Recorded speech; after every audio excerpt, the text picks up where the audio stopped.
சோதனைகள் அது எந்த உருவத்தில் வேண்டுமானாலும் இருக்கலாம் நீங்கள் சொல்வதில். ஆனால் சோதனைகள் அவனை தாக்கினால் தான் எது வரும்? கவலை வரும். சோதனை இல்லாம யாரும் கவலைப்பட்டு இருக்க மாட்டாங்க, அப்படித்தானே? வாழ்க்கையில ஒரு சோதிக்கப்பட்டால்தான் அவனுக்கு கவலை என்று ஒன்று வரும். சோதனை இல்லாமல் கவலை அடைபவன் யாரும் இல்லை. அதை என்ன சொல்லுவார்கள் அல்லாஹ்வுடைய தீனில் சோதனைக்கு? ஃபித்னா. ஃபித்னா சோதனை. ஃபித்னா என்றால் என்ன? அரபி மொழியின்படி ஃபதன் என்ற வார்த்தையிலிருந்து உருவானது ஃபித்னா. ஃபதன் என்றால் தங்கத்தை செய்வதற்கு அதனுடைய உலோகத்தை சூடாக்கக்கூடிய அந்த ப்ராசஸ். அது அதிகமான வெப்பத்தில் ஒரு டிகிரி செல்சியஸ்ல சூடாக்குவாங்கல்ல, அதை செய்வதற்கு ஃபத்தன் என்று சொல்லப்படும். இதை செய்பவர் ஃபத்தான். எதற்கு செய்கிறார்? பியூரான கோல்ட 24 அல்லது 22 கேரட்டை உருவாக்குறதுக்காக அவர் என்ன செய்யறார்? அந்த உலோகத்தை எடுத்து அதை வெப்பத்தில் சூடாக்கி சுத்தமாக்கி கொண்டு வர்றார். இப்போ சோதனை எதற்குத்தான்? ஒருவரை சுத்தமாக்குவதற்குத்தான். அரபி மொழியின்படி ஃபத்தன் என்ற வார்த்தை எப்போதுதான் அதற்கு பயன்படுத்தப்படும். அல்லாஹ்வுடைய தீனில் ஃபித்னா என்ற வார்த்தையை அல்லாஹ் ரப்பல் ஆலமீன் குர்ஆனில் பல இடங்களில் பயன்படுத்துகிறார். எல்லாவற்றையும் அல்லாஹ் ஃபித்னா என்று சில இடங்களில் குறிப்பிடுகிறார். எல்லாவரும் ஃபித்னா தான். குல்லு நஃப்ஸின் தாயிகத்துல் மௌத். ஒவ்வொரு ஆத்மாவும் என்ன செய்யும்? மரணத்தை சுவைத்தே தீரும். வலனபுலூக்கும் பிஷ்ஷர்ரி வல் கைரி ஃபித்னா. அவர்களை நாம் சோதிப்போம். எந்த ஃபித்னாக்களை கொண்டு? கைர் வஷர், நல்லது கெட்டது, நல்ல நன்மை தரக்கூடியது தீமை தரக்கூடியது, கஷ்டம் தரக்கூடியது இன்பம் தரக்கூடியது, இந்த இரண்டை கொண்டும் அவர்களை நாம் சோதிப்போம். என்ன அல்லாஹ் சொல்ல வருகிறான்? இந்த பூமியில் நீ பிறந்தது முதல் மரணிக்கும் வரை உனக்கு எது நடந்தாலும் அது ஃபித்னா. அது என்னதான்? சோதனைதான். எல்லாம் சோதனைதான். இந்த பூமியில் நீ பிறக்கும் பொழுது அல்லாஹ் உனக்கு செல்வத்தோடு உன்னை பிறக்க வைத்தால் அதுவும் சோதனைதான். ஒரு ஏழை குடிசையில் உன்னை பிறக்க வைத்தால் அதுவும் சோதனைதான்.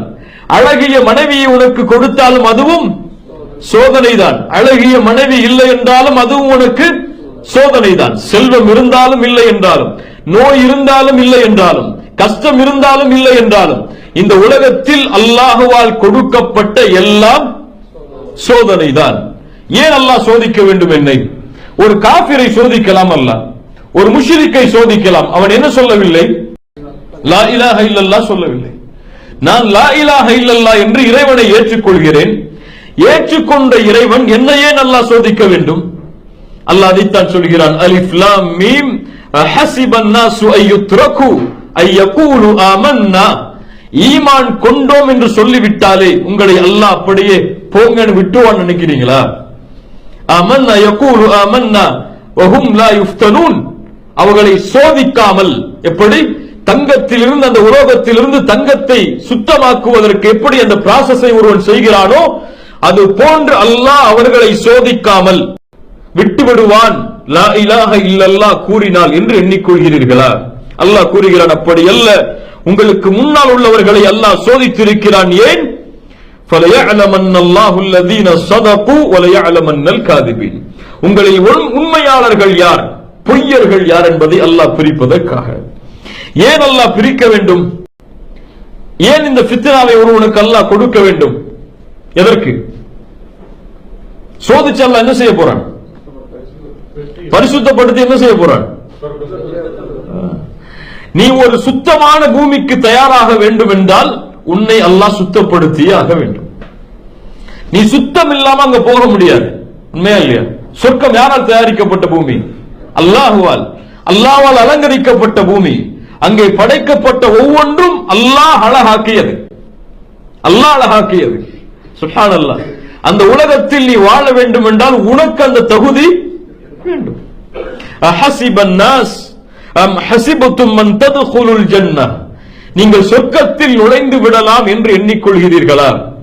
எப்போது அல்லாஹ் ரப்புல் ஆலமீன் உங்களில் போராடுபவர்கள் யார், உங்களில் பொறுமையோடு சகிப்பவர்கள் யார், வரக்கூடிய சோதனைகளை என்பதை அறியாமல் நீங்கள் சொர்க்கத்திற்குள் எளிதாக நுழைந்து விடலாம் என்று எண்ணிக்கொண்டீர்களா? சுப்ஹானல்லாஹ். அல்லாஹ் சோதிப்பான், எல்லா வழிகளிலும் ஒரு மனிதனை சோதிப்பான். அல்லாஹ் கூறுகிறான், அல்லாஹ் பயத்தை கொண்டு சோதிப்பான், அல்லாஹ் பசியை கொண்டு சோதிப்பான், அல்லாஹ் செல்வத்தை எடுத்து சோதிப்பான், அல்லாஹ் உயிர்களை பறித்து சோதிப்பான். எல்லா வழிகளிலும் அல்லாஹ் சோதிப்பான்.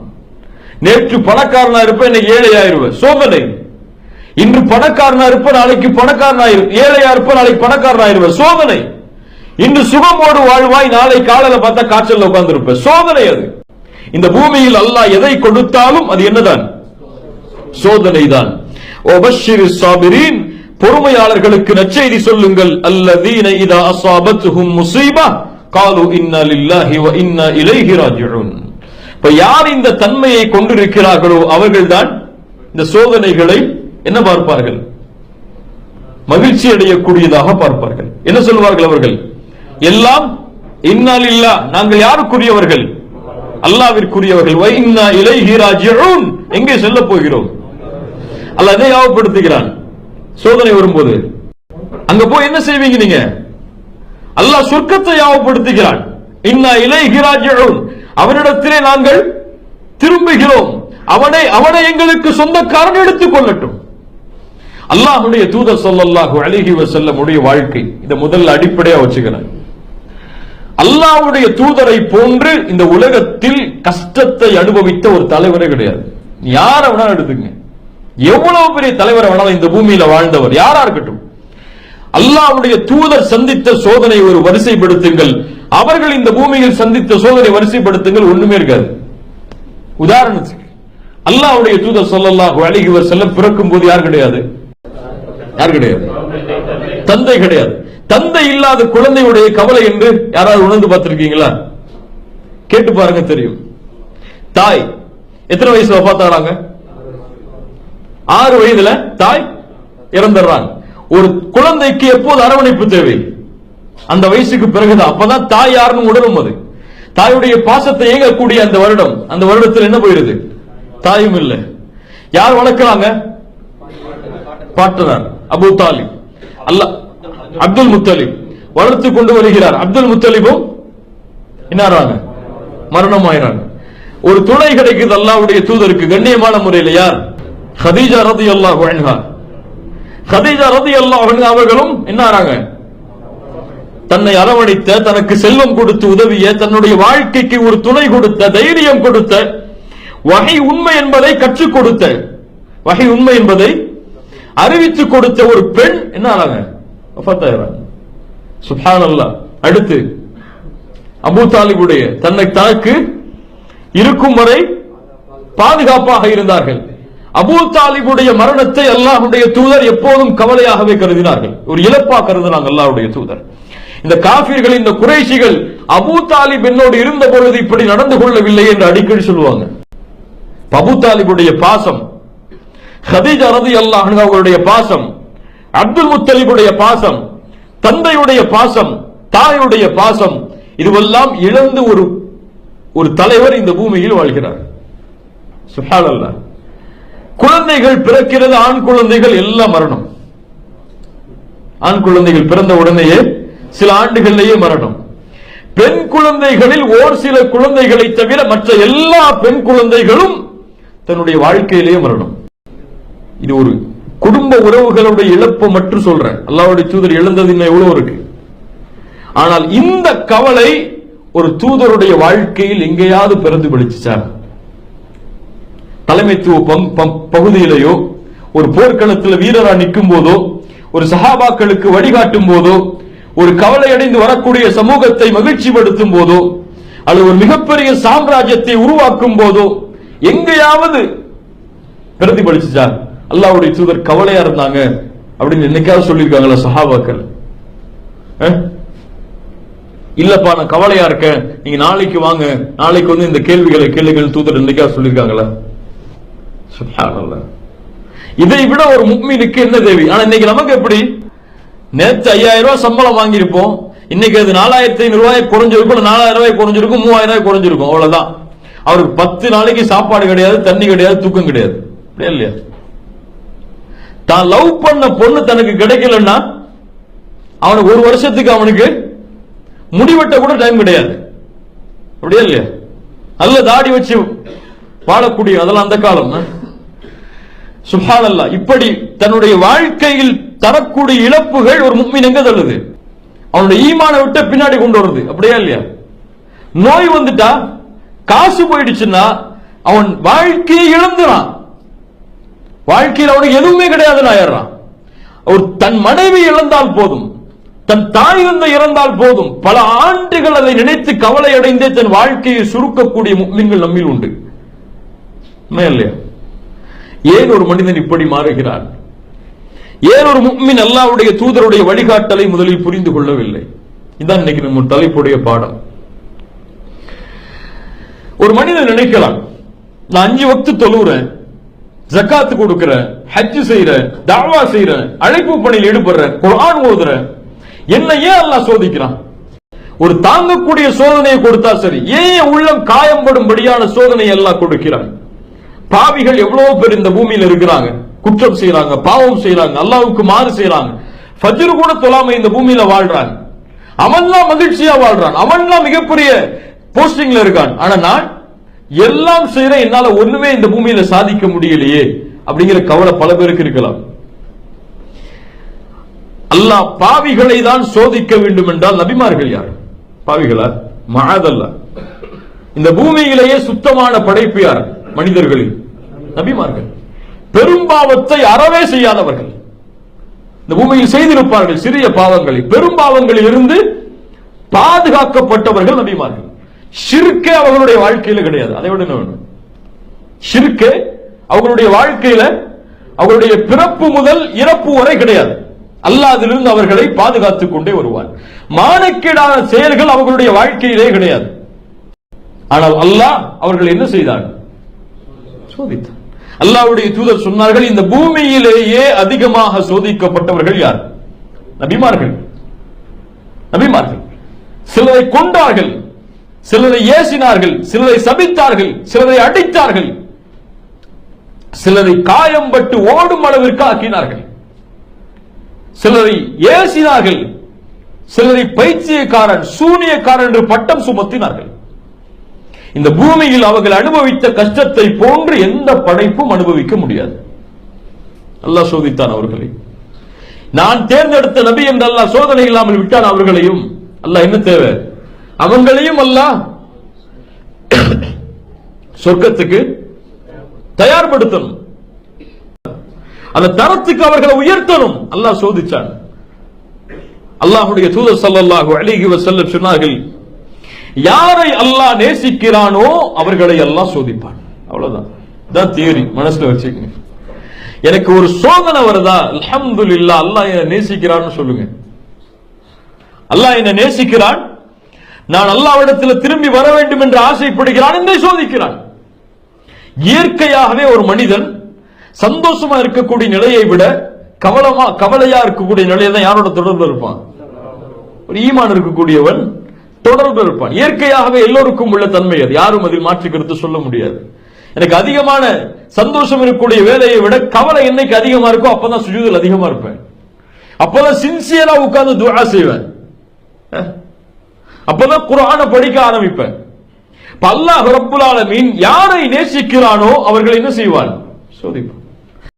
நபி யூசுப் சோதிக்கப்பட்டார் அலைஹிஸ்ஸலாம். ஏன் இதை இஹ்சானுடைய தலைப்புல கொண்டு வரேன்னு அடிக்கடி சொல்லுவேன், அதை நோட் பண்ணிக்கங்க.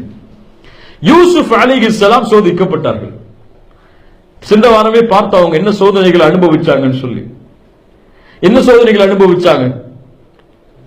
தந்தையுடைய பாசத்துக்கு ஏங்கினாங்க, சகோதரர்களுடைய பாசத்துக்கு ஏங்கினாங்க, கிடைக்கல. தந்தையுடைய பாசமும் சகோதரர்களுடைய பாசமும் இல்லாமல் கிணத்துல தூக்கி வீசப்பட்டாங்க, அனாதையா. வழிப்போக்கர்கள், வியாபாரம் செய்பவர்கள் சகோதரர்களால் விலை பேசப்பட்டு எடுத்து செல்லப்பட்டார்கள். கொஞ்சம் அற்ப கிரயத்துக்கு கொண்டுட்டு போங்கன்னாங்க, ஒரு மதிப்பே இல்லாத கிரயத்துக்கு தூக்கிட்டு போங்கன்னாங்க யூசுஃப. சுப்ஹானல்லாஹ். காசு அதிகமா கொடுத்து கூட வேங்க வேணாம், இவருக்கு மதிப்பே கிடையாது, தூக்கிட்டு போங்கன்னாங்க. ஒரு குழந்தையுடைய மனப்பாங்கு எப்படி இருக்கும்? தந்தையை விட்டு பிரிச்சு கூட்டு போயிட்டாங்கன்னா எப்படி இருக்கும் அந்த குழந்தைக்கு?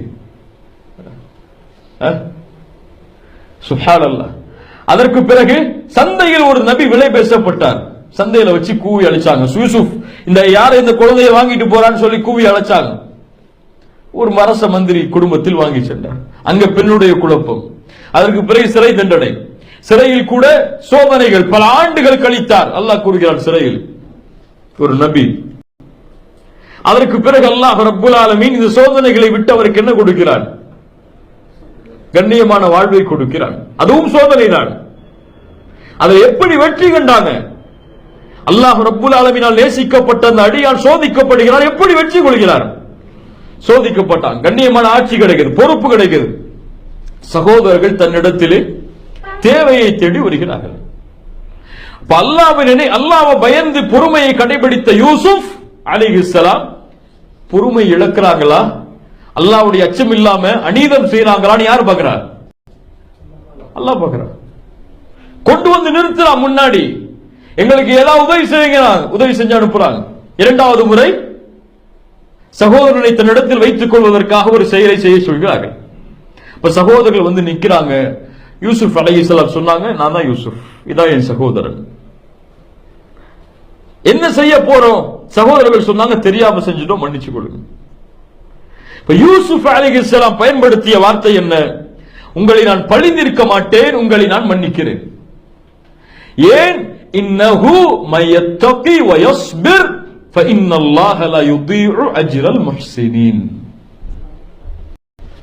என்ன சொல்றாங்க? யார் அல்லாஹ்வை அஞ்சி பொறுமையை கடைபிடிக்கிறார்களோ அந்த முஹ்ஸின்களின் கூலியை அல்லாஹ் வீணாக்குவதில்லை. இதுதான் இஹ்சான். இஹ்சான் என்ன? நன்மையான காலங்கள்ல அல்லாஹ்வை அஞ்சி பொறுமையா வாழ்ந்த நான், சோதனையான காலங்கள்ல அல்லாஹ்வை அஞ்சி பொறுமையாக வாழ்ந்த நான், கஷ்டம் துன்பம் என்று வரும் பொழுது அல்லாஹ்வை விட்டு தூரமானால் நான் யார் கிடையாது? யார் கிடையாது? நான் முஹ்ஸின் கிடையாது. அதான யூசுப் அலைஹிஸ்ஸலாம் சொல்றாங்க, நான் கஷ்டமான நேரத்திலும் யாரை பயந்தேன்? அல்லாஹ்வை பயந்தேன். ஒரு அரசவையுடைய மந்திரியுடைய மாளிகையில் வசிக்கக்கூடிய வாய்ப்பு கிடைத்தாலும் அந்த பெண் அழைத்த பொழுது யாரை பயந்தேன்? அல்லாஹ்வை பயந்தேன்.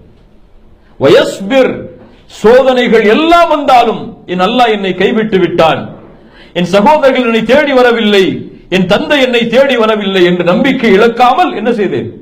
பொறுமையோடு இருந்தேன். இப்ப எல்லாம் கைகூடி வந்துருச்சு. இந்த நேரத்தில் அல்லாஹ்வை பயப்படலன்னா, இந்த நேரத்தில் நான் பொறுமையை கடைபிடிக்கலன்னா நான் யார் இல்ல? முஹ்ஸின் இல்ல. அல்லாஹ்வை யார் அஞ்சி பொறுமையை கடைபிடித்தார்களோ அவர்கள் தான் முஹ்ஸின்கள் என்று யூசுப் அலைஹிஸ்ஸலாம் சொல்கிறார்கள். அல்லாஹ்வுடைய தூதர் ஸல்லல்லாஹு அலைஹி வஸல்லம் அவர்களும் அதைத்தான் சொன்னார்கள். ஒரு முஃமினுடைய செயல் என்னை ஆச்சரியப்படுத்துகிறது. அஜபல் லி அம்ரில் முஃமின். ஏன்? அவனுக்கு ஏதாவது, முஃமினுக்கு எல்லா காரியமும் நன்மையாகத்தான் முடிகிறது, எல்லாம் நன்மைதான். ஏன்? இன் அஸாபத்துஹு ஸர்ரா ஷக்கர். ஏதாவது நன்மை அவனுக்கு கிடைத்தால் என்ன செய்கிறான்?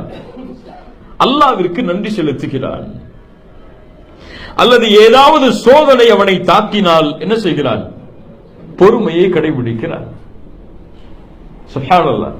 யூசுப் அலைஹிஸ்ஸலாம் நன்மை கிடைத்த பொழுது யாரை புகழ்ந்தார்கள்? அல்லாஹ்வை. சோதனை வந்த பொழுது என்ன செய்தார்கள்? பொறுமையாக இருந்தார்கள், அவசரப்படவில்லை.